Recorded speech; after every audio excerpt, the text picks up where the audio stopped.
네, 준비된 영상 보셨습니다. 본격적인 토론에 앞서 그 두 후보가 어떤 각오로 바른정당 대통령 후보에 나서는지 일종의 출마의 변을 듣도록 하겠습니다. 먼저 남경필 후보부터 1분 이내에 발표해 주시기 바랍니다. 네. 존경하는 광주, 전남, 전북 국민 여러분, 그리고 시청하고 계시는 우리 국민평가단 여러분, 저는 명예 전북 도민입니다. 국회의원 시절에 새만금 특별법을 압도적으로 발의하고 통과시킨 공로로 이렇게 해주셨습니다. 아울러 지금 경기도와 전남은 상생하고 있습니다. 경기도의 많은 기업들은 전남에서 생산된 원자력 발전소 전력으로 싸게 공급을 받고 있습니다. 그래서 저는 그것을 감사하는 의미에서 전남에서 경기도로 공부하러 오는 학생들에게 제일 먼저 이 기숙사를 들어갈 수 있도록 해드렸고요. 함께 발전소도 만들었습니다. 아울러 제 도청 비서실에는 우리 호남 출신 비서관들이 절반이 넘습니다. 이렇게 저는 늘 화합하고 소통해 왔습니다. 정치 정말 바꿔야 합니다. 제가 바꾸겠습니다. 정치인 왜 욕먹습니까? 약속 안 지키고 싸우고 말 바꾸고 하는데 바로 남경필은 약속 지키겠습니다. 한 것만 국민들께 말씀드리겠습니다. 그리고 국민을 하나로 통합해서 묶는 연정 반드시 성공시키겠습니다. 네, 감사합니다. 이어서 유승민 후보 모두 발언해 주시죠. 역시 시간은 1분입니다. 안녕하십니까, 유승민입니다. 우리 존경하는 광주, 전남 시도민 또 전라북도 도민, 오늘 또 안타깝게도 이 방송 같이 못하시는 제주도 도민 또 국민 여러분 정말 반갑습니다.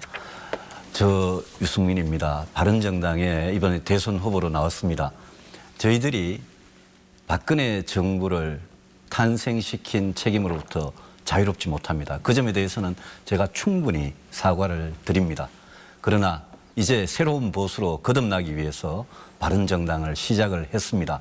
새로운 보수는 기존의 낡은 보수, 부패한 보수, 기득권에 집착하는 보수 완전히 버리고 새롭게 시작하겠습니다. 이곳 호남에도 나라를 걱정하고 안보를 걱정하고 경제를 걱정하는 시도민들께서 많으십니다. 그분들과 함께 새로운 보수의 건설을 위해서 저 유승민이 보수의 유일한 희망으로 이번 대선에 나섰습니다. 지켜봐 주시고 많이 성원해 주시기 바랍니다. 감사합니다. 네, 두 분의 모두 발언까지 들어봤습니다. 죄송합니다. 이어서 두 분에게 공통으로 드리는 공통 질문 순서로 넘어가겠습니다. 수면 아래로 좀 내려간 감이 없지 않아 있습니다만 얼마 전에 바른정당과 국민의당 그리고 자유한국당의 원내대표 3인이 모여서 오는 5월 9일 대통령 선거 때 개헌 관련 국민투표를 같이 실시하자 이런 데 합의를 했습니다. 이제 물론 국민의당 대표께서 공개적인 반대를 표명하면서 이게 뭐 폐기 수순에 들어간 게 아니냐 이런 뭐 예측이 나오기도 합니다만 중요한 것은 개헌과 관련된 논의의 불씨가 아직은 살아있다는 거죠. 그 두 후보가 생각하는 개헌의 시기 그리고 방향에 대해서 입장을 밝혀주시기 바랍니다. 먼저 유승민 후보부터 말씀해 주시기 바랍니다. 예, 저는 개헌에 대해서 반드시 필요하다는 입장이지만 저는 권력구조 하나만 가지고 하는 개헌에 대해서는 찬성하지 않습니다. 그거는 국민들께서 납득을 못 하실 겁니다. 정치인들이 모여가지고 권력구조를 대통령제로 하냐, 이원집정부제로 하느냐, 내각제로 하느냐 이런 개헌을 가지고 이야기하는 것은 저는 국민들 마음하고는 동떨어져 있다고 생각합니다.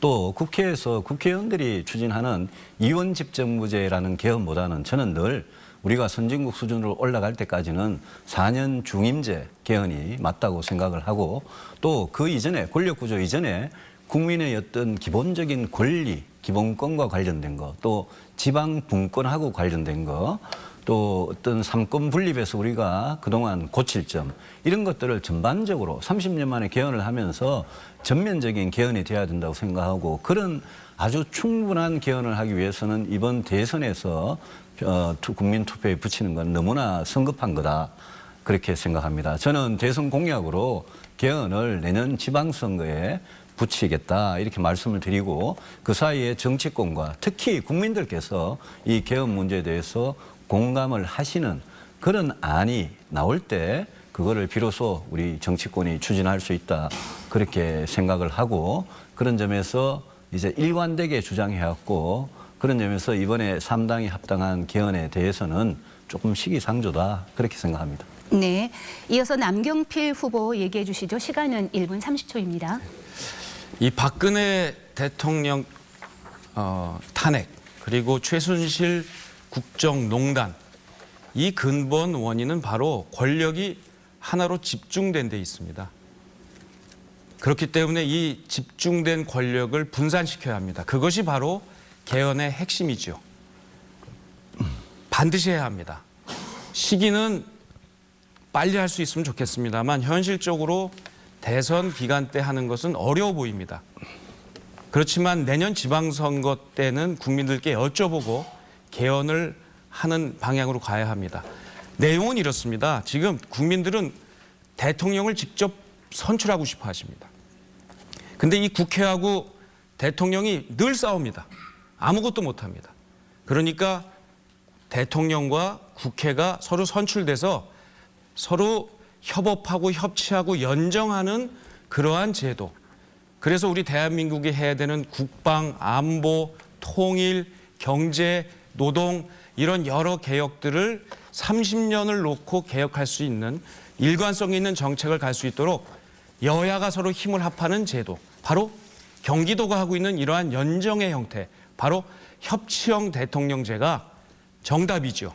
그래서 제가 대통령이 되면 우선 모범적으로 실시를 하고 그것을 개헌을 통과시킬 수 있도록 최선을 다하겠습니다. 네. 이번 순서는 상호 토론 네. 시간입니다. 앞서 말씀드린 대로 5분의 주도권을 갖고 상대 후보에게 자유롭게 질문하고 답변을 듣는 시간입니다. 잘 아시겠지만 상대 후보에 대한 인신공격이나 그런 비방은 좀 자제해 주시고요. 질문을 할 때 상대 후보가 최소한 답변할 수 있는 시간, 최소 30분에서 한 1분 정도는 남겨놓고 질문해 주시기 바랍니다. 먼저 남경필 후보에게 5분의 주도권 드리겠습니다. 저희는 네거티브 이런 거는 걱정 안 하셔도 됩니다. 워낙 가까운 사이고요. 서로 존경하는 마음을 갖고 있고. 다만 오늘은 우리 유승민 후보님 이 장점은 워낙 이제 경제 전문가시고 많은 식견이 있는데 리더십 관련돼서 좀 질문을 하고 싶어요. 전화 통화가 잘 안 되세요. 저도 전화를 여러 번 드렸는데 전화가 잘 안 되고 이게 문자를 하시고 당내 김무성 의원님이라든지 다른 의원님들 또 기자분들도 전화가 안 된다고 하시는데 이 소통의 기본이라고 생각하거든요. 박근혜 대통령도 소통 안 돼가지고 저희가 정말 불통 대통령이라고 했는데 왜 이렇게 전화 통화가 안 되시죠? 그 남지사님 전화는 제가 한두 번 빼놓고는 다 콜백을 드렸던 것 같고요. 한두 예? 번 전화 예. 주시고 거의 전화를 안 주셨던 것 같습니다. 저는 드렸던 것 같고 김무성 대표하고도 저 전화 통화 잘 합니다. 예. 전화 통화 잘 하니까 그걸 아마 기자분들이 하는 말씀을 듣고 그러시는지 모르겠는데 네. 평소에 기자분들 전화 잘 받다가 최근에 와서 이제 이 대통령 선거 경선이 시작되니까 아무래도 아마 남지사님도 마찬가지일 겁니다만은 그 기자분들 일일이 전화 받기 좀 힘든 건 요즘은 사실이에요. 네, 예, 알겠습니다. 그래서 더 우리 남지사님 전화는 더 잘 받도록 하겠습니다. 네, 좀 받아주세요. 제가 요즘 전화 핸드폰을 무음으로 해놨는데 네. 그 문자가 하도 많이 와가지고 아직 전화번호 안 바꿨거든요. 알겠습니다. 노출된 전화번호. 예. 그래서 하여튼 좀 이해를 해주십시오. 전화를 잘 안 받으신다는 당내의 평가가 많습니다. 의원들도 잘 전화를 안 받으신다 그러고요. 또 그동안은 이제 친박으로서 활동을 하셨어요. 최근에는 이제 친유계가 생겼다는 얘기도 합니다. 또 요즘 보면 김무성 대표로 비롯되는 이 분들하고 갈등이 굉장히 심하다는 얘기가 나오는데 사실 여부와 상관없이 화합이 안 되는 거 아니냐. 그래서 지금 대한민국의 가장 큰 문제는 갈등, 소통 안 되는 불통 이런 최순실 게이트에서 나타난 문제인데 혹시라도 우리 유승민 후보께서 이런 리더십 부재, 소통과 화합의 리더십이 부족하다 이런 말씀을 들으시는데 어떻게 답을 하시겠습니까? 친유계라는 그 말씀에는 제가 동의를 못 하겠네요. 왜냐하면 제가 친박 친이한테 10년을 질려가지고 나온 사람이고. 근데 친박은 사실은 활동을 꽤 오래 하시지 않았습니까? 아니요, 친박 제가 10년 동안 우리 남지사님도 같은 새누리당 출신이지만 새누리당에서 우리 대통령한테 예? 할 말 다 한 사람 저만큼 한 사람 누가 있습니까? 그 다 잘 아시지 않습니까? 네, 하여튼. 예, 그리고 제가 대통령 가까이서 일한 거는 그거는 2004년, 5년, 6년 이때 벌써 10년, 11년 전의 이야기고요. 저는 친박, 친이 그거 10년 동안 하다가 지금 자유한국당, 새누리당이 망했다고 생각합니다. 근데 요즘 그래 친유계라는 게 있을 수가 아니에요. 없어요. 그거는 우리 아니시라고 그럴지 모르지만 예. 주위의 평가는 그렇지가 않고요. 굉장한 갈등이 예. 있다는 것은 갈등에 대해서 제가 좀 예, 말씀드릴게요. 그건 이따 말씀드려 예, 주시고요. 예. 제가 한 가지만 또 묻겠습니다. 저는 20년 동안 뭐 한나라당, 새누리당, 우리 바른당 이렇게 오면서 당의 개혁을 위해서 굉장히 노력을 많이 했는데요. 우리 유 후보님 같은 경우에는 이회창 후보님, 또 박근혜 당시 후보님 이런 개인에 대한 사실은 충성 또는 집중은 많이 하셨는데 헌신은 많이 하셨는데 당에 대한 헌신은 부족하다. 예를 들면 보수 단일화 얘기하지 않기로 당에서 얘기를 했는데 그걸 계속 말씀을 하세요. 그리고 개헌과 관련돼서도 제가 알기로는 의총에서 밤새 토론을 해가지고 당론으로 대선 때 개헌하는 것으로 당론을 정한 것으로 아는데 표결까지 한 걸로 알고 있거든요. 그렇다면 개인적인 소신은 다르더라도 당원이 나오면 이 당론이 나오면 거기에 대해서는 존중하고 그렇지만 내 생각은 다르다 이렇게 말씀하셔야 되는데 전면적으로 그냥 여기에 대해서는 반대한다. 보수단이라도 더 이상 얘기 안 하기로 했는데 계속 말씀하시면 너무 개인적인 생각에 당을 무시하시는 것이 아닌가는 평가에 대해서는 어떻게 생각하십니까? 당을 무시한 건 전혀 없고요. 보수단이 개헌도요. 개헌에 대해서 먼저 말씀드릴게요.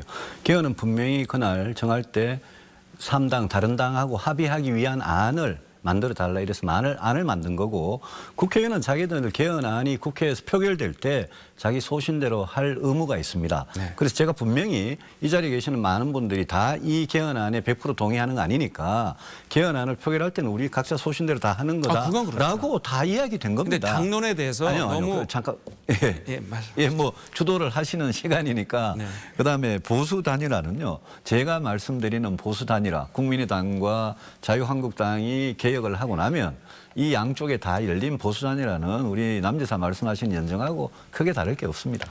그건 네. 이따 다시 말씀 예, 변하신 건 예, 제가 조금 예. 여쭙겠습니다. 네, 주어진 시간이 끝났고요. 이어서 예. 유승민 후보께서 상호 토론 이어가면 자연스럽게 연결되지 않을까 싶습니다. 5분 예. 드리겠습니다.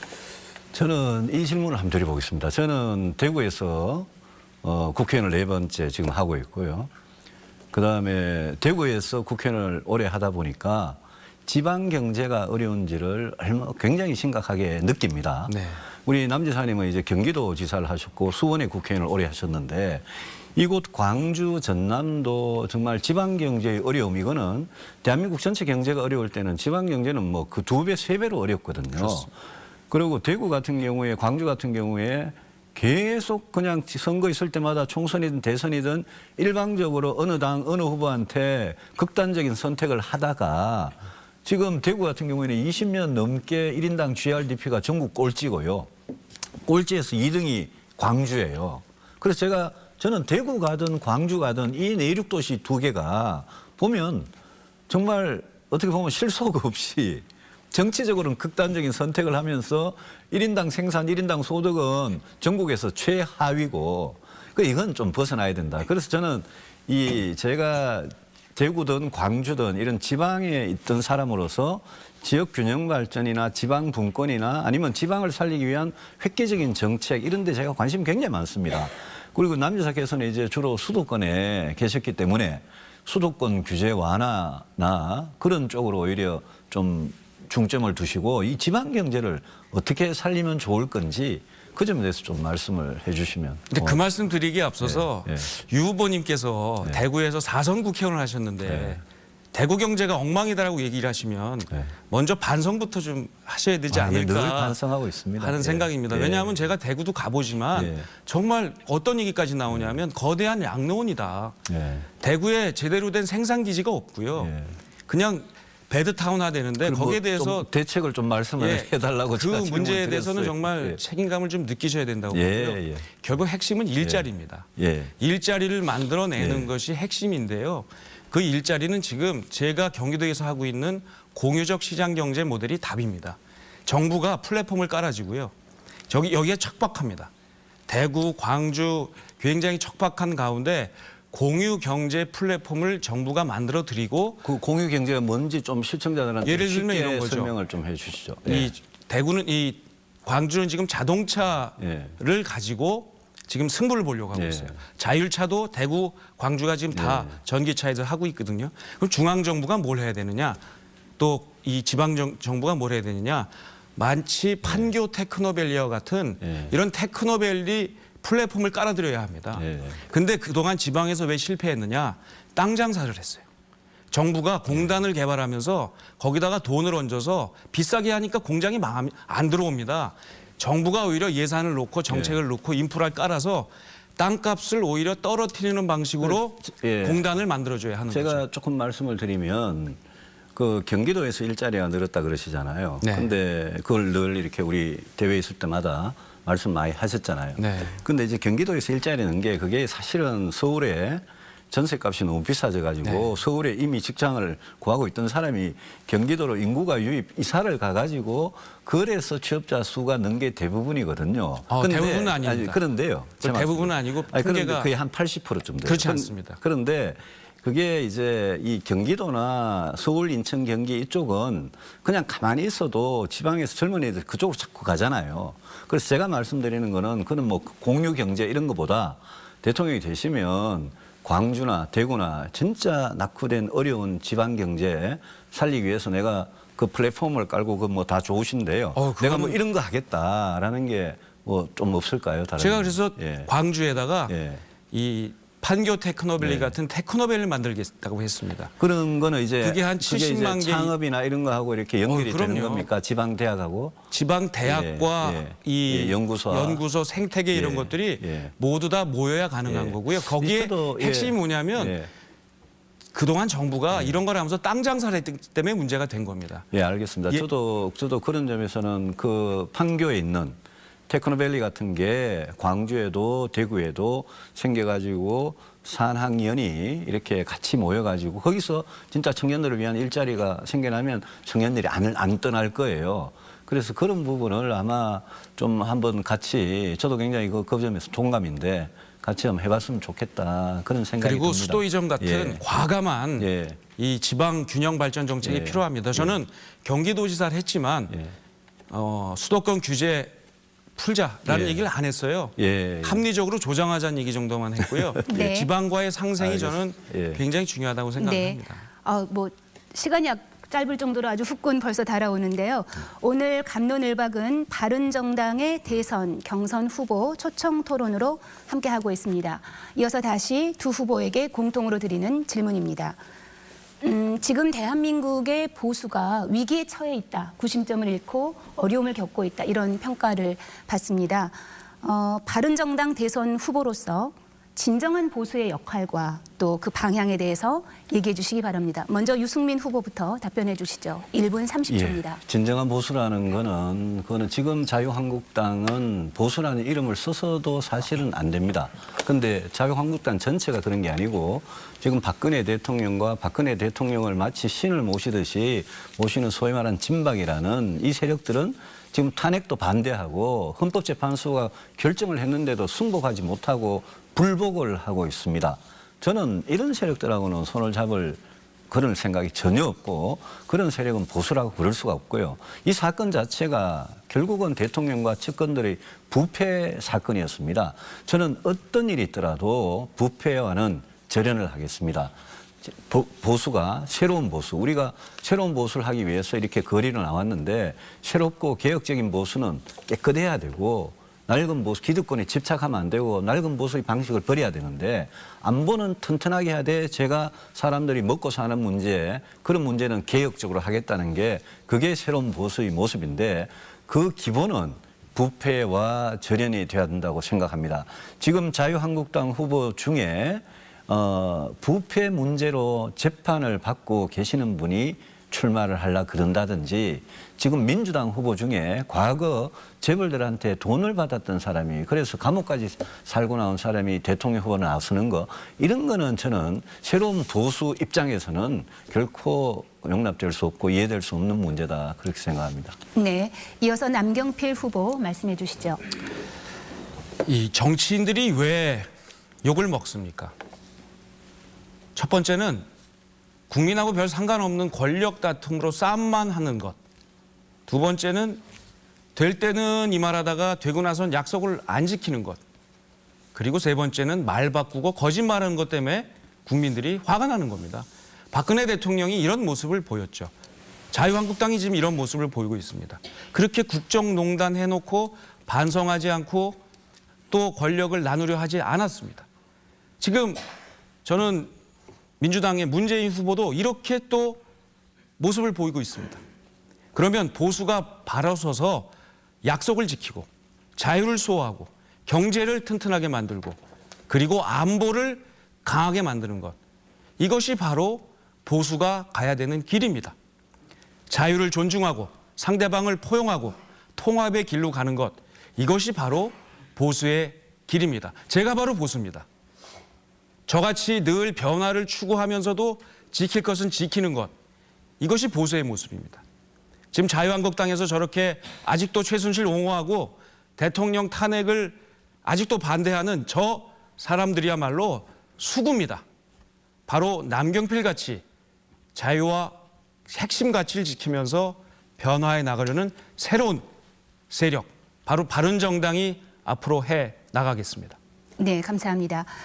이어지는 순서는 다시 후보 상호 간의 상호 토론 순서입니다. 좀 전에도 아주 후끈 달아올랐는데요. 먼저 남경필 후보에게 5분 동안의 주도권을 드리겠습니다. 그 유 후보님께서 그 말씀하신 것 중에 이제 좀 말씀이 계속 바뀌는 게 있어서 이유를 좀 여쭤보려고 합니다. 이 줄푸세 공약을 박근혜 당시 대통령 후보 시절에 만드셨거든요. 근데 지금은 중복지 중부담 증세를 말씀하고 계세요. 이 변화는 도대체 어떻게 온 거냐? 이게 완전히 다른 방향이거든요. 네, 제가 어떤 이유인지 말씀해 주시면. 제가 요즘 뭐 쓰는 책에도 그런 걸 쓰는데요. 줄푸세라는 줄이 세금을 줄이자는 거고 네. 거기에 대해서는 제가 2007년 6년에 캠프 시절부터 저는 찬성 안 했습니다. 아, 그러셨어요? 줄푸세를 제가 만들었다는 그게 이제 오해인데요. 이번에 문재인 캠프로 가신 김광두 교수라고 알겠습니다. 계시는데 그러면, 그분이 만든 거고 아마 최경환 부총리가 만드는데 개입을 한 걸로 알고 있고 저는 그때부터도 반대하셨어요? 박근혜 당시 후보는 부가세든 법인세든 그 레이거노믹스나 이런 거 보고 자꾸 내리려 그러시는데 저는 반대, 세금 줄이는 건 저는 반대했어요. 근데 과거에 이회창 총재 시절도 비슷한 정책으로 저는 그거는 근거를 갖고 말씀해 주셔서 간 것으로 알고 좋겠습니다. 있는데 그건 아니, 알겠습니다. 근거를 갖고 말씀해 주셔서. 그리고 그다음에 이 보수 대연합 문제. 예. 이거는 말씀이 바뀌세요 자꾸만. 처음에는 아닙니다. 강하게 바뀌고 있습니다. 예. 이 보수 대연합을 해야 된다고 했고 예. 단일화. 예. 그리고 특히 국민의당과는 예. 연대할 수 없다. 이렇게 말씀을 하셨는데 최근에는 거꾸로 국민의당과의 연대는 굉장히 좋은 쪽으로 가시는 예. 것 같은데 예. 이쪽도 그 자유한국당과는 연대할 수 없다. 이렇게 바뀌시는데 아닙니다. 예. 도대체 제가 어떤 입장 차이신지 말씀을 듣고 싶습니다. 설 연휴 직후부터 보수보 단일화 이야기를 한 거는 국민의당, 자유한국당 양쪽에 다 가능성을 열어둔 겁니다. 지금도 마찬가지고. 지금도 그런데 그렇습니까? 예, 그렇습니다. 아니 지금- 근데 자유한국당과 아니, 잠깐만. 새누리당하고 연대를 아니, 하시겠어요? 제가 설명을 해드릴게요. 예. 자유한국당 같은 경우에는 지금 그 소위 말하는 헌법재판소 결정에 불복하는 그런 후보가 되거나 진박들이 미는 후보가 되거나 자유한국당 변화가 없으면 그러니까 그거는 최근엔 그렇게 연대가 안 말씀하셨는데 되죠. 그런데 국민의당도 초반엔 마찬가지예요. 그렇게 말씀 안 국민의당도- 하셨거든요. 국민의당도 안철수 후보하고 박지원 대표하고 그런 분들 계시는데 그분들이 아직 사드 반대하고 계시는 분도 계시죠. 거기는. 그래서 사드 반대하면 연대 못 합니까? 아니 국민의당도 아니, 말씀을 좀 해주시죠. 국민의당도 예. 아니 여러 가지를 보고 해야죠. 안보가 너무 다르면 연대를 못 할 수도 있는 거죠. 박지원 의원 때문에 연대를 그래서 제가 못 합니까? 전부터 박지원 의원께서 또 국민의당 당론으로 사드를 계속 반대하면 이거 곤란한 거 아니냐 이래서 국민의당이 그거 가지고 왔다 갔다 좀 한 거는 아시지 않습니까? 그러면 그래서 자유한국당과의 단일화는 저는 일단 가능합니까? 가능성은 둘 다 열어놓고 있는 거는 저는 선거까지. 근데 거기에 대해서 토론을 좀 하고 싶습니다. 토론할- 자유한국당은 지금 예. 최순실 옹호당이고 국정농단 네. 세력이기 때문에 예. 거기서 그 세력과는 연대 안 하겠다고 해서 나오신 거 아닙니까? 탈당을 왜 하셨죠, 그러면? 제가 거꾸로 한번 물어볼게요. 네. 경기도에서 연정을 그렇게 잘 하셨는데 네. 경기도의 제1연정위원장이 자유한국당이에요. 그렇습니다. 그죠? 그러면 남지사께서는 경기도에서 연정할 때는 자유당하고 하시고, 그죠? 그다음에 지금은 후보 단일화 문제는 연정 문제든 후보 단일화든 이거는 자유한국당은 절대 안 된다 그러시면서 남지사 도지사로 계시는 경기도에서는 지난번에 1, 2 연정위원장이 자유한국당의 소속이었다가 바른정당으로 왔잖아요. 그러면 그다음에는 바른정당으로 그냥 하시고 국민의당으로 하시면 되지. 경기도에서는 자유한국당으로 연정을 하시면서 지금 이 후보 단일화는 안 된다. 그거는 또 왜 그렇습니까? 경기도의회에서 이미 그 예. 문제가 제기가 돼서 예, 제가 예. 이렇게 말씀드렸어요. 예. 여기 도의원님들 중에 국정농단 한 분 계십니까? 예. 여기 계신 분들은 피해자입니다. 어차피 여러분들은 예. 그 대상자가 아니기 때문에 연정과 관련돼서는 계속 진행합시다고 했던 거고요. 지금 아니, 그래서- 자유한국당의 지금 모습을 보십시오. 아니 그래서 아니 자유한국당이 그분들하고 연대를 하시겠다라는 것 자체가 예. 그 안에서 정말 누가 완전히 쫓겨난다든지 그럼 이렇게 또 한번 물어볼게요. 아니 지난번에 아니요. 그래서 탈당을 왜 하셨니를 제가 여쭤보는 겁니다. 당을 지금 자유한국당하고 당대당 통합하자는 얘기가 아니잖아요. 예, 민주당 후보를 이기기 위해서는 범보수 후보 단일화를 민주당 후보를 이기기 위해서 지금 그런 국정농단 세력과도 손을 잡을 수 있다. 아니 잠깐만요. 국정농단 세력이요. 그죠? 네. 남 후보께서 그렇게 연정을 하고 싶어 하시는 민주당의 안희정 지사 있지 않습니까? 네. 안희정 지사는 또 자유한국당하고 대연정을 한대요. 그 잘못됐죠. 아니 그러니까 잠깐만요. 네. 그러니까 그런데 남 지사께서는 그 자유한국당하고 연정 그냥 후보 단일화 정도도 아니고 정부를 자리를 나누고 정부를 공동정부를 구성하는 이 연정을 자유한국당하고 같이 하겠다는 안희정 지사하고 남 지사는 그쪽하고는 또 연정을 한다면서요. 네. 네, 네? 잠시만요. 제가 순서를 잊어버릴 정도로 좀 열기가 대단한데요. 이어서 유승민 후보 주도권 토론이니까 네. 계속 이어서 하시는 게 어떨까요? 네, 유승민 후보에게 5분 드리겠습니다. 저는 뭐 모병제 한번 물어봅시다. 네. 저는 모병제는 정의롭지 못한 거.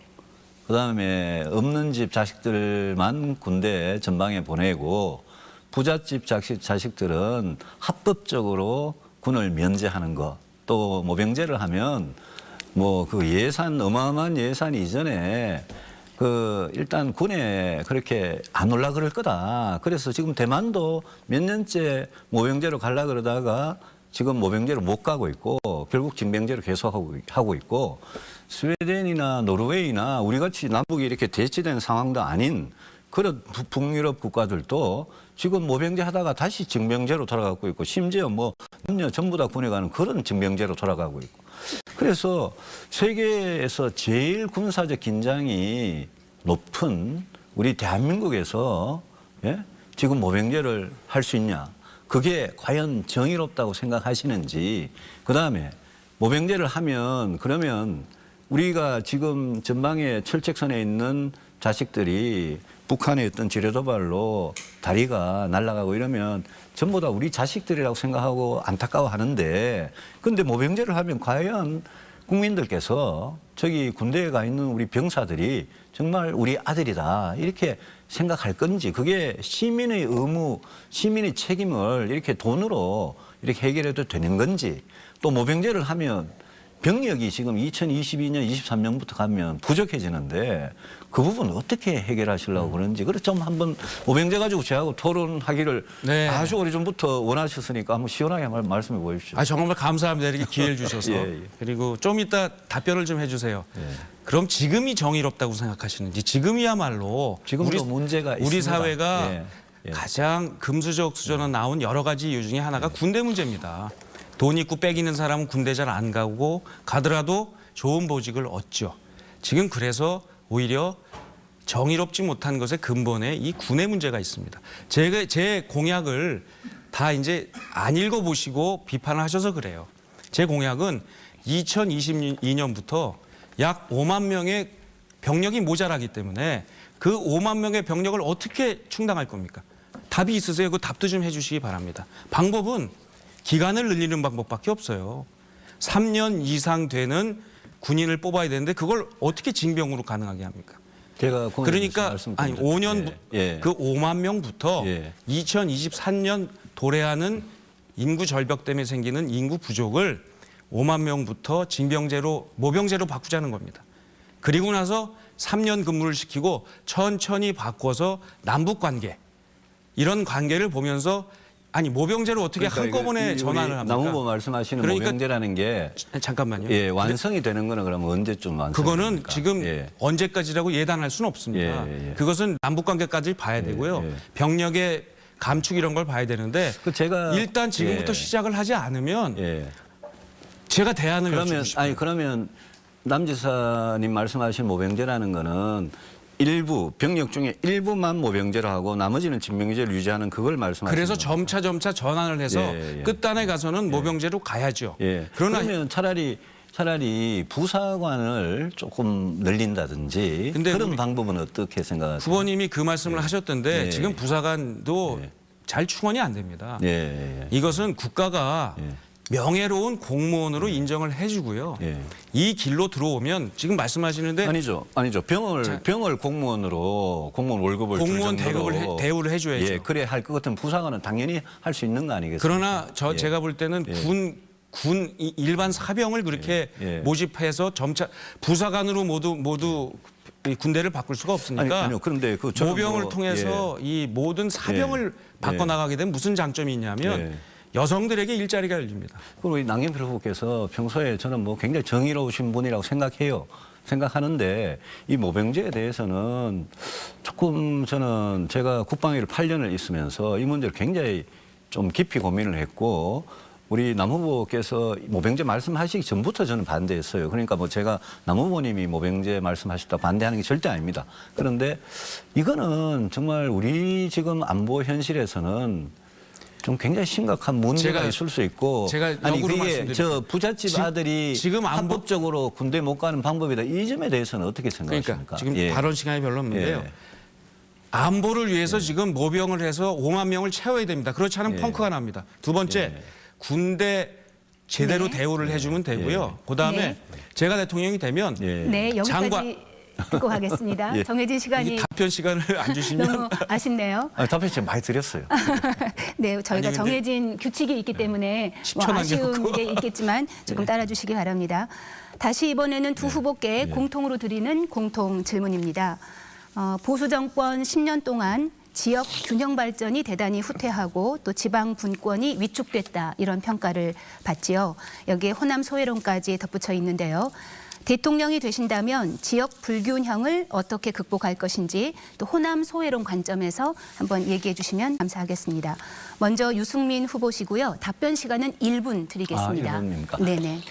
저는 이명박 정부가 처음에 들어섰을 때 노무현 대통령 말씀하신 전국 10개 혁신도시, 지금 여기 광주 전남도 나주 혁신도시가 들어섰습니다.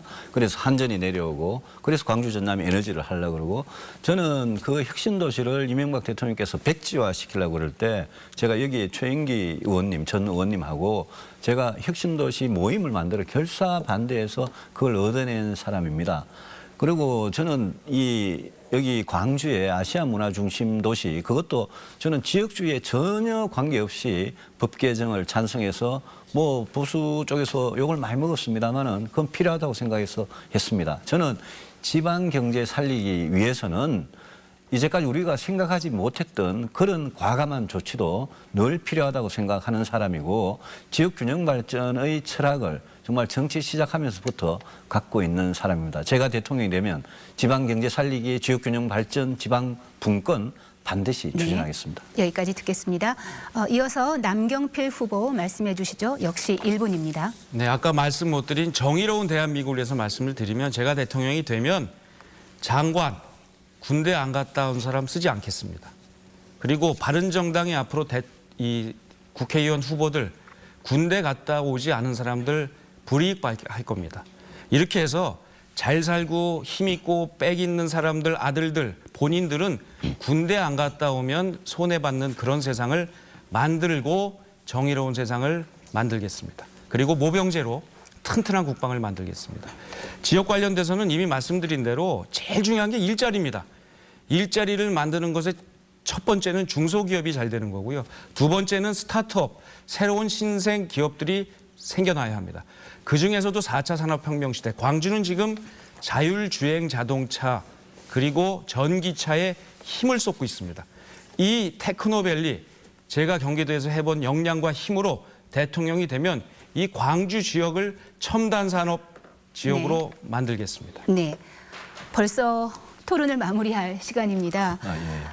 미처 답변하지 못한 말씀이 있거나 또 광주 전남 지역민에게 당부하고 싶은 얘기가 있으시면 마무리 발언 삼아 얘기해 주시기 바랍니다. 남경필 후보부터 1분 드리겠습니다. 우리 광주, 전남, 또 전북, 우리 제주의 국민 여러분, 그동안 너무 소외를 많이 받으셨습니다. 인사에서도 소외가 됐습니다. 누구든지 대통령이 되면 이렇게 해주겠습니다 해놓고 약속을 안 지켰습니다. 이번 박근혜 정부도 공약 이행률이 10% 불과합니다. 이 호남에 대해서. 정치인들이 이렇게 말을 바꾸고 약속을 안 지키기 때문에 이거 할 때는 이 약속, 저거 할 때는 저 약속, 끝나고 나면 나 몰라라. 저는 해본 것만 약속드렸습니다. 권력 연정으로 나눠봤습니다. 작은 권력 나눠본 사람이 큰 권력도 나눕니다. 소통 정말 열심히 하면서 함께 해왔습니다. 그리고 일자리, 경기도가 지난 2년 동안 전국에서 만든 일자리의 절반인 30만 개를 만들었습니다. 이렇게 해본 것 약속 지키는 대통령 반드시 되겠습니다. 네, 이어서 유승민 후보 얘기해 주시죠. 예, 우리 호남인 여러분, 정말 오늘 짧은 시간에 이렇게 광주, 전남, 전라북도 주민들께 인사를 드렸습니다. 정권 교체라는 그런 구호가 온 나라를 휩쓸고 있습니다.